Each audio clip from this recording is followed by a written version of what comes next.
പൗരാണിക ഇന്ത്യയിൽ ജീവിച്ചിരുന്ന തത്വചിന്തകനും സാമ്പത്തിക ശാസ്ത്രജ്ഞനും നിയമജ്ഞനും രാജ ഉപദേശകനുമായിരുന്നു ചാണക്യൻ. കൗടില്യൻ, വിഷ്ണുഗുപ്തൻ എന്നീ പേരുകളിലും അദ്ദേഹം അറിയപ്പെടുന്നു. ആദ്യത്തെ മൗര്യ ചക്രവർത്തിയായ ചന്ദ്രഗുപ്തനെ അധികാരത്തിലെത്താൻ സഹായിച്ചത് ചാണക്യന്റെ തന്ത്രങ്ങളായിരുന്നു. മൗര്യ സാമ്രാജ്യം സ്ഥാപിക്കുന്നതിൽ ഒരു പ്രധാന പങ്ക് വഹിച്ചത് ചാണക്യനാണ്. ഒരു വ്യക്തിയുടെ ജീവിതത്തിലെ പല കാര്യങ്ങളെക്കുറിച്ചുമുള്ള അദ്ദേഹത്തിൻ്റെ കാഴ്ചപ്പാടുകൾ വളരെ പ്രസിദ്ധമാണ്. ചാണക്യൻ്റെ വാക്കുകൾ പിന്തുടരുന്നതിലൂടെ ഒരാൾക്ക് എന്തും നേടാനും അവൻ്റെ ജീവിതം വളരെ എളുപ്പമാക്കാനും കഴിയും. മനുഷ്യൻ്റെ നല്ല ജീവിതത്തിനായി ചാണക്യൻ രചിച്ചതാണ് ചാണക്യനീതി. ജീവിതത്തിൽ വിജയിക്കാനായി ചാണക്യൻ നിർദ്ദേശിക്കുന്ന പല വഴികളും ഇതിലുണ്ട്. ഇവ നിങ്ങൾ പിന്തുടരുകയാണെങ്കിൽ തീർച്ചയായും നിങ്ങളുടെ ജീവിതത്തിൽ നിന്ന് പ്രതിസന്ധികളെ തരണം ചെയ്ത് സന്തോഷകരമായ ഒരു ജീവിതം നിങ്ങൾക്ക് നേടാനാകും. എല്ലാവരുടെയും സമയം എല്ലായ്പ്പോഴും ഒരുപോലെയല്ലെന്ന് ചാണക്യൻ പറയുന്നു. ചിലപ്പോൾ നല്ലതും ചിലപ്പോൾ ചീത്ത സമയവും ഒരാൾക്ക് വരാം.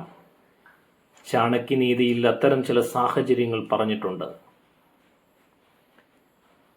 ഒരു വ്യക്തിയുടെ ഏറ്റവും ദുർബലമായ വൈകാരിക ഘടകം ജീവിതത്തിൻ്റെ 2 ഘട്ടങ്ങളിൽ വരുന്നു.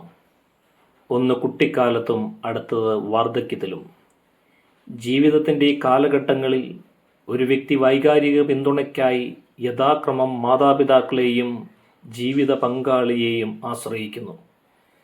പ്രത്യേകിച്ച് വാർദ്ധക്യത്തിൽ നിങ്ങളുടെ ഇണയെ മരണം തട്ടിയെടുത്താൽ അതാണ് ഒരു മനുഷ്യൻ്റെ ഏറ്റവും വലിയ ദുഃഖങ്ങളിലൊന്ന്. വാർദ്ധക്യത്തിൽ നിങ്ങളുടെ പങ്കാളിയെപ്പോലെ വൈകാരികമായി പിന്തുണയ്ക്കാൻ ആരും വരില്ല.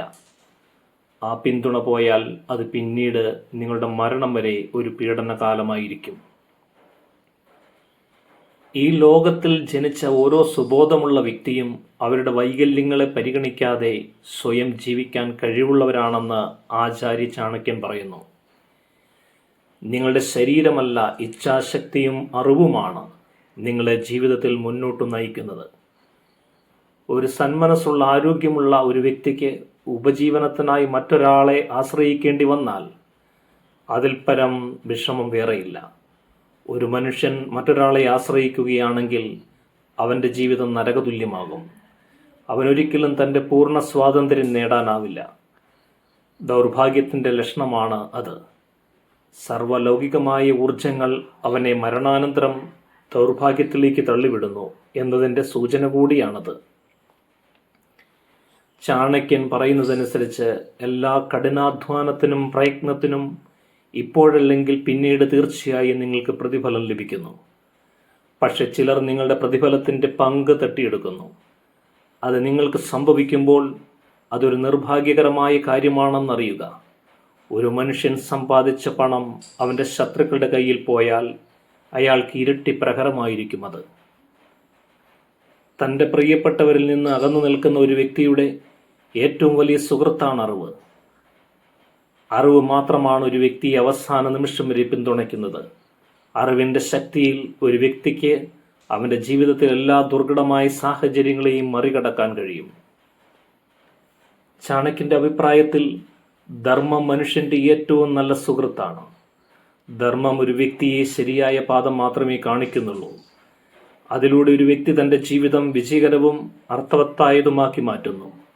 ധർമ്മത്തെ പിന്തുടരുന്ന ഒരാൾക്ക് എല്ലായിടത്തും ബഹുമാനം ലഭിക്കുന്നു. ഒരു വ്യക്തി തൻ്റെ ജീവിതത്തിൽ എന്തുതരം പ്രവൃത്തികൾ ചെയ്താലും മരണാനന്തരം അതേ രീതിയിൽ ഓർമ്മിക്കപ്പെടുന്നുവെന്ന് ചാണക്യൻ പറയുന്നു. ഒരു വ്യക്തിയുടെ മികച്ച ജീവിതത്തിനായുള്ള പാഠം എന്താണെന്ന് ചാണക്യൻ പറയുന്നു. നിങ്ങൾക്ക് കഴിയുന്നത്ര വിനയാന്വിതനായിരിക്കണം. നിങ്ങളുടെ വിനയം ചില സമയങ്ങളിൽ നിങ്ങളുടെ ശത്രുക്കളെ ദുർബലപ്പെടുത്തിയേക്കാം. അത് എല്ലായ്പ്പോഴും നിങ്ങളെ ആത്മനിയന്ത്രണത്തിൽ നിലനിർത്തുകയും ഒരേ സമയം നിങ്ങളുടെ ആത്മവിശ്വാസം വർദ്ധിപ്പിക്കുകയും ചെയ്യും.